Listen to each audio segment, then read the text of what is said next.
Well, good evening.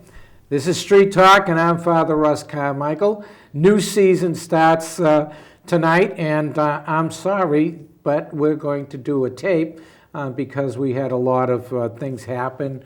Many of you know that we've been doing hospital stuff and everything else, my own difficulties and stuff like that. I need to inform many of you who do AA and are in the disability community. Auntie Gail, who we loved and has been fighting cancer for over a year and a half, passed away Friday at the Yale Hospital in New Haven. A lot of people did a lot of work, and tragically we're going to miss her. And we'll probably do a show and talk about all the things that she's done over the years. So, and this evening, actually, really as a tribute to her, I have two wonderful guests, okay, who she cared about a lot. And actually, this is a special issue for Auntie Gail. Auntie Gail was involved in disability advocacy for 40 years, starting with the American Disabilities Act. She did help with the Tech Act in Arizona, 8-9 years, bringing technical communications to people in rural areas that are disabled and stuff like that. She's had a long struggle and battle with disabilities, for the mentally ill, physical disabilities, and in the last few years here in Connecticut, actually the last 10 for us, the acquired brain injury situation. She had gotten in 2 major accidents about 20 years ago, which really not only fighting her cancer and all the other problems, she fought acquired brain injury. And with me, I have Tom and Elaine Burns, and Elaine is our president of our organization that Auntie helped develop, and you know, thank you for being on with me tonight. Thank you, Father. You know, yeah, thank you very much. And this is really this is really something that she was obviously totally concerned about. And Auntie Gail waved to everybody at the last State House She sure did. meeting, and that's what I wanted to talk to you about tonight. We're on our way back to the State House, right?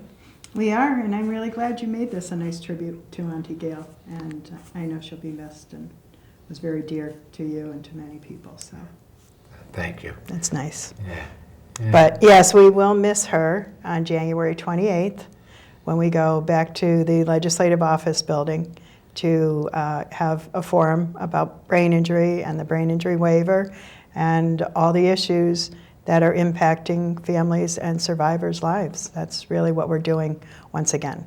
The reason that, obviously, and I talk, Auntie Gail and I are 40-some-odd years together, 38 years actually together. We've known each other longer than that. We were, as a partner and somebody struggling in advocacy business, we've done 40 years for justice. Both of us had done prison time and stuff like that. It's been a long struggle. But with the disabilities was really primary to Gail's efforts. And, you know, she's a great prayer warrior. I did a lot of the action stuff. That's what I do. I'm an action type person. We do grassroots, okay? We're not about building agencies. We're not about. We're not even about getting paid. I mean, we've done this from the desert at times and stuff like that. And we're very adamant about. And that's what I want to talk about, the organization that you and Tom and we've developed. Well, it's definitely grassroots. I mean, you remember the first meeting was on our front lawn in August, and I think all of us just decided right at that moment that we were going to join together. It was really families and brain injury survivors and some people who provide services but are very supportive and involved in brain injury survivors' lives. And we came together. We saw a huge need in the state of Connecticut for education, for advocacy, for support, for hand-holding, for walking people through, the process of finding services. And we decided to formalize it only because we felt that our voice would be stronger if we were actually an organization. Yeah, I was one of the guys who yelled at you about doing that, wasn't I? wasn't I the one who suckered you into You might have yelled at me. You might the one who said, You might have pushed that along. I nominate Elaine. Yes, I think. All in favor. Yeah.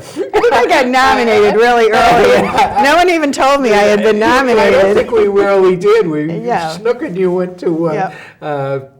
doing this, but you've been advocating how many years? Oh, well, I mean, I started advocating almost from the second my son got injured. I'll never forget being in the intensive care unit, and we were told he wouldn't survive.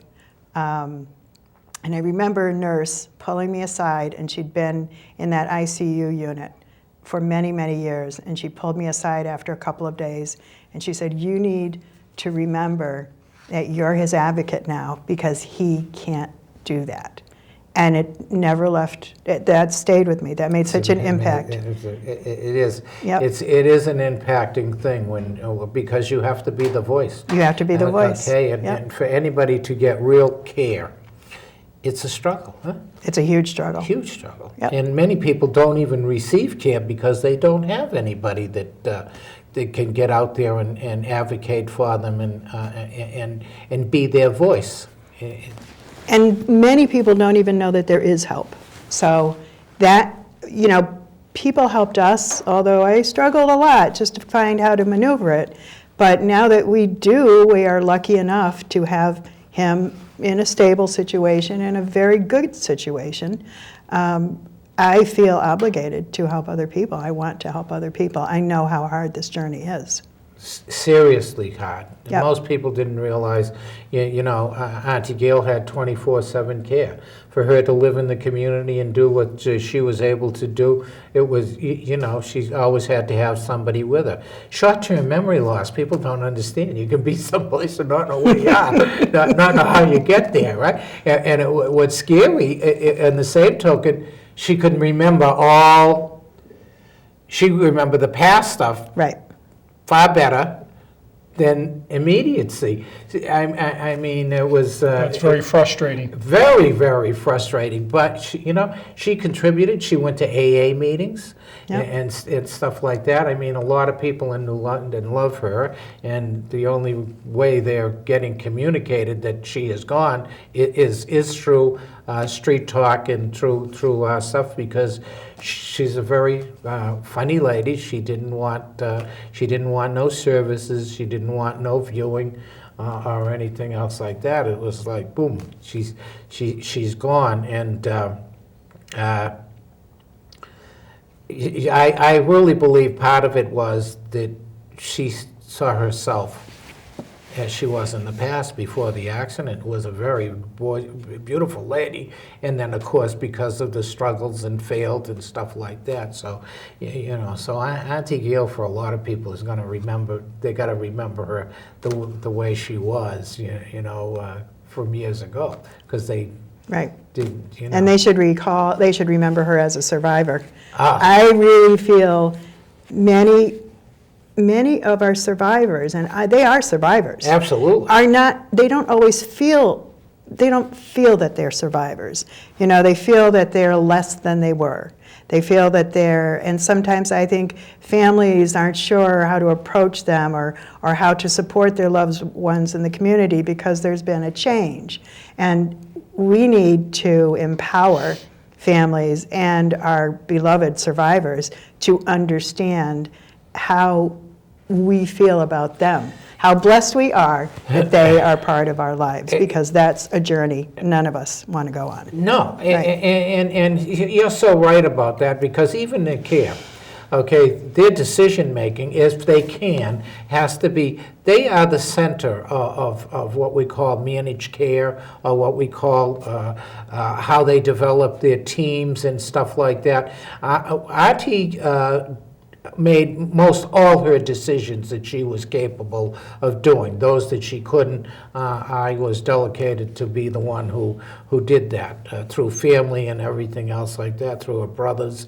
And our relationship had been, we were at one time, we were married way back when.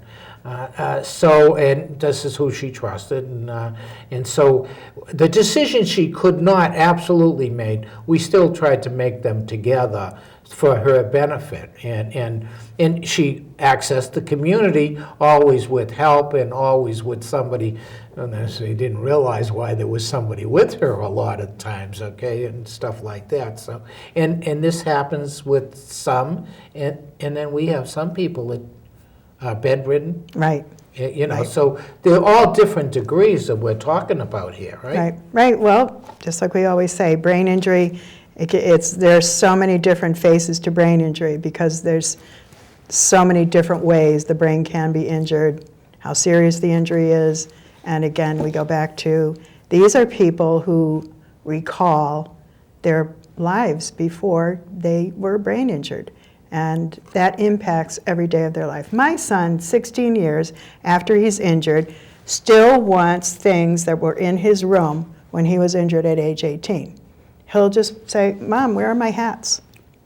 You know, Yeah. where are my hats? He had a whole bunch of baseball caps. Baseball caps, You know, yeah. I'm like, honey, nobody keeps those things after 16 years. But it doesn't seem like 16 years to him. Yeah. He remembers his bedroom and what it looked like before he was injured. Right. So right. it's you know, and then you have to, just like you say, you have to talk about Talk it about with it, and with him and process tell him about it. all the new things he's gotten since. Yeah, exactly. I mean, of course, with us, it was a continuous reminder, okay, because you would say something, and 15 minutes later, Right. you'd have to repeat it because she forgot, okay? And it was, the interesting thing about it, the next day, she would seem to be remembering what was talked about the day before or last week, you know, like it was just happening. And it was it was a great learning process for me, actually, with Auntie Gail. Almost all the disabilities, okay? Both of us had been injured physically. I was injured physically and stuff like that. She had other complications. But over the years, I really learned about disabilities and stuff like that, actually through her, and actually dealing with a lot of her own situations that I got educated to and then had to go out and study things. I'm looking at Tom, right, Tom? Because isn't that how it happens to you? Well, it's amazing how many people we meet every day in our life that have special needs children, and it covers a tremendously wide spectrum of people with special needs. And all the families, I think, are enriched because of that. They are. They are. Now, you know, and I don't want to change the subject, but when you're talking about special needs, and I use the ADA, there's so many things that are involved. You're in the real estate business, am I right? Oh, yes. Okay, and I can't tell you how often I go out to show property and the parents get out of their cars with their children, and one of the parents says, you know, my child, you know, is blind, or my child, you know, is autistic, or, you know, my child has other special needs. Now, the silly question I'm going to ask, because I dealt with ADA, do you do anything about handicap kind of stuff or anything else like that in your business? From time to time, we represent properties that are handicap accessible, yes. Yeah.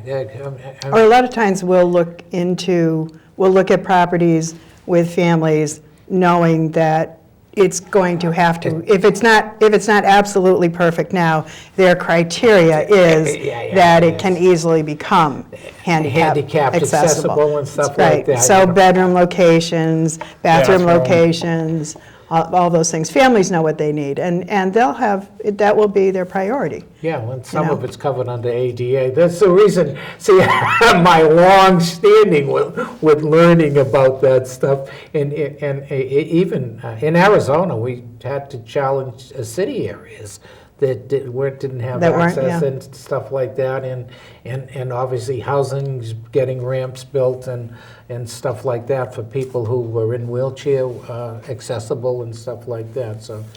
Having first floor bedrooms. Fast floor bedrooms, right. exactly right. I mean, it's extensive, I guess is what I'm trying to communicate to people. The disability is it's an extensive situation that affects all areas of one's life and family. Absolutely, it does. And we brought Ryan home, our son Ryan, and he was in a wheelchair in total care, and we lived in that antique house, and we didn't have handicap accessible. Thank God he started walking eventually. So we would bump him up the stairs. 7 or 8 stairs going up. We were a lot younger, I guess, but, and transfer him in and out of the car. What I found was that there are people, we were never really involved in the world of disabilities before he was injured. But once you enter it, then you realize how many people and how many families are impacted. Oh, exactly. The other thing is we find is that people feel very isolated, especially when one of their family members first has a tragedy in their life. We recently met with some clients, and the brother has a traumatic brain injury and has for years. And he conserves his brother. I don't think he's ever talked to anybody else that has a similar situation. And we were talking about stories about our loved ones and the problems that we've had and gone through. And his eyes just opened right up. It just totally relaxed him that other people had experienced the same thing that he's been experiencing for years. Right. And I think he just felt isolated, like he was alone, like he was the only one that was experiencing this. And he's not. He has thousands, hundreds of thousands of people in Connecticut that share his life. And that's what the organization, is about. Is about grassroots family connections. I know I put up on the site today on it's Connecticut Brain Injury. You know what? I should have. I don't even know if I can do. Oh yeah, that doesn't. Brain Injury Forum is going to be the 28th. 1 to 3 at the State House, but it's CT Brain Injury Support Network. Anybody who's got the computer, I know we have a lot of people out there on the computer because they go to Street Talk, our site on Street Talk. Google this and take a look at what's going on. Now, on that, I talked about we're a grassroots. We're a grassroots organization, no fluff, no agency type of thing. No big offices. No big offices, family orientated. I mean, that's the key is we want people to join up with us that have the issue and want to learn about the issue. It's an educational organization, kind of, that is informing legislators and our representatives, both on the local and state levels. Right. I mean, all my local politicians, all of them knew Auntie Gail. And then of course we work on the state level as you do, and eventually on the federal level, because that's where the big guys come from. So, how do you view this yourself? How do I view this? The organization. The organization? Yeah, as I view it as an opportunity for families, brain injury survivors, all the providers, the professionals, the doctors, to give back and to help those who are, I call it, kind of following behind us. My son's been injured since 1997, and now we're starting to get contacted by people who say, I have a loved one, this just happened, they're in the hospital, here are my concerns. And I can see from their conversations that they have absolutely no idea of the huge issue that they're probably going to be faced with. Right. They end up thinking, when is this going to happen? Or, when will everything be okay? And nobody is really helping them understand it. And I don't push that. I mean, I don't say to them, this is a much bigger picture than you think it is, because we really don't know early on. We don't know. Yeah. But in some cases, you probably do. So, But they're reaching out saying, where do I go for this? Where do I go for How that? do I navigate? How do I navigate? navigate through, right. And we don't really just tell them, just call this place, just call that place. We will actually start calling for them and directly guide them, or specific instructions, not only about who to contact, but what to say. Because Exactly. sometimes they don't even know what They to don't say. know how to communicate on the And they don't issue. know how to communicate that it's a crisis. Right, And they're right. kind of afraid to, like, should I say that? Absolutely, People yes. have a lot of Yeah. fears. Yeah. Exactly. You know? Well, the system's a scary thing. Yes. Okay, you usually have to hold, I mean, in my business, all the years, you have to hold hands to bring some people in. Right. Okay, because they're afraid of the huge system and stuff like that. That's what advocacy is about, you know? It is taking the person and bringing them through, navigating through, as you said, Tom, through the system that is sometimes overwhelming for them, okay? I am better at dealing with other people's issues than my own, I can tell you that. Probably too for all of us. Yeah, I think that is. I think that becomes a factor. The other thing I wanted, this is a big deal. The 28th of January, this meeting is a big deal. You know, I wanted to talk a little bit about the union involvement with stuff that's going on. DESS is changing the criteria for our ABI survivors. They're changing, they have already changed regulations. And I do not at all blame the legislators, honestly, that this got passed, because I am sure that they got a bill with amendments, you know, that there wasn't any money involved, and Department of Social Services said, this is great, this is going to, you know, help us smooth along the process and make things better, and the legislation got passed back in March. But there seems to be, and I'm still working on getting the exact information, but in the case that I was just recently involved with, a brain injury survivor's services were terminated by the state of Connecticut without having actual physical meetings with the clinical team, the neuropsychologists, the occupational therapists. Instead, according to this new legislation, they simply have to read reports. But the problem is that, you know, reports can have a lot of information. Exactly right. So then our social workers, who do make the final decision, that's how Right. Medicaid works, that's how it the waiver works. Right. But they're basing this, reading a report, they're not occupational therapists, they're not neuropsychologists, I don't expect them to be. Right. But when they're interpreting something, and clearly in this case, they were actually interpreting something where both the neuropsychologist and the occupational therapist said right in the report, this person needs continued services. And yet the social worker read the report, decided it also said some other things in those reports, and picked out those pieces and said, services terminated within 30 days, because they also said this. You know what it sounds like to me? A major lawsuit waiting to happen. You because think? it's okay. I mean, number one, somebody should have looked at that legislation. My understanding of the legislation on that was it was a team effort. Yes, maybe the social worker has but the team was supposed to get together to make that. That was the concept of centered care. Okay, that the client is the primary on the issue. That has been that since the beginning. So that sounds like a glitch. Now, it might be with Medicaid, and if that's the case, that's a No, fight. it's not with Medicaid. This was just state, no, this is state of Connecticut regulations. oh, Because the Medicaid waiver wasn't touched, but there's separate regulations that the state of Connecticut controls. Department of Social Services says this is how we want, it's really just about the process. It's a process, This is right. how we want the process to go, and then they write the regulations, and the federal, it has nothing to do with the federal waiver.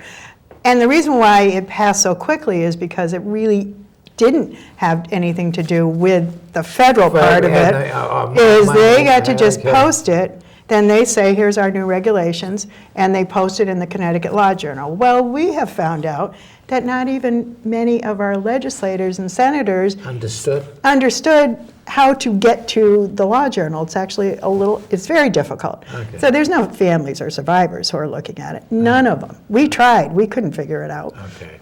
So finally, so that's the way the Connecticut runs right now. They can make amendments, they can make changes, they post it in the Law Journal for 2 weeks. Nobody objects because we don't know. Well, again, we got a lot of work to do. Okay, a serious amount of work to do, and it directly affects families and survivors. Right. I mean, that is key to people who need to know this, need to be part of this so they know what's going on. Again, okay, it looked to me like they're trying to shrink the pie with all these regulations and make things more difficult and stuff like that. Now, as a union guy, this affects wages. I get a little. I'm looking for a bigger pie, more expanding, support of families, and everything else like this. And it looks like I'm getting manipulated into being forced to struggle with families, and that's obviously it's the last thing that I want to do. And many union members have family people who are disabled and stuff like that. So I need to make sure that our unions understand that, hey, pal, we got to go after the big guys and the guns and make this a bigger pie so that our families, all our families, are protected. That's what it seems like to me. We do. We definitely have to. And it's interesting because when we meet with senators and representatives, you'll have some people, when you talk about the fact that this brain injury waiver should actually be bigger, and they're right away, there's no money in the state of Connecticut. But then you talk to the other legislators and senators, and they say, you know what? There's a lot of money being pinpointed for new programs. For different stuff. For different Exactly stuff. right. What you have to do is get yours pinpointed because in the country, 56,000 people die of brain injuries every year. Yeah. But that's my other issue, is nobody that we meet with, not that it's their fault, people they're not clued in to brain injury. They don't understand it, they don't have experience with it, which is probably good for them. Yeah. But 56,000 people in the country die from brain injuries every year. And then you have breast cancer, which is a huge amount of awareness. Right. And I think that number is 38,000, I think. 28 or 38,000. The difference. Significantly lower. Lower. Everybody knows about, Exactly. Well, they did great public relations. they've done their job. Yeah, they've done great Yes, education. yes. The cancer And we have to people do our job. We got to do our job, Yep. and that's the case. I mean, we're talking veterans. Most veterans have real difficulty under this. There's a veteran who's from Ledyard, Connecticut right Uh-huh. now. They've reached out to us, and they're down in Virginia. Yeah.